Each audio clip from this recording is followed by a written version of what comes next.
Tell us about where you found it. My family purchased this many years ago, back when I was in high school, and I used to drive it to Villa Park High School in the 1980s, the early 80s, as my primary vehicle. And we had it restored a bit at that time.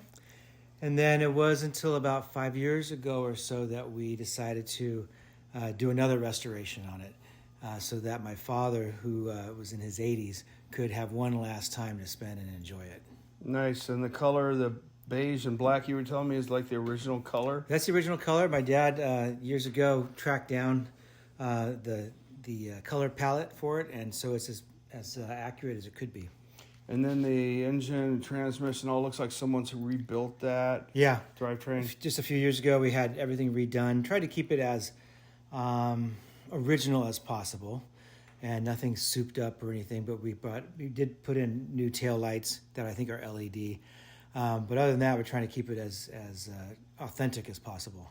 Then you pointed out the ration A on the windshield. What was that about? Yeah, so that sticker, that A sticker, and that flag is from World War II. Those are that's the gasoline ration card that people would have to have on their windshield, and we made very sure that no one's ever going to scrape that off. That's cool. Okay, got a name for this girl? Nope, just Model A 29. So ready to drive. Yep.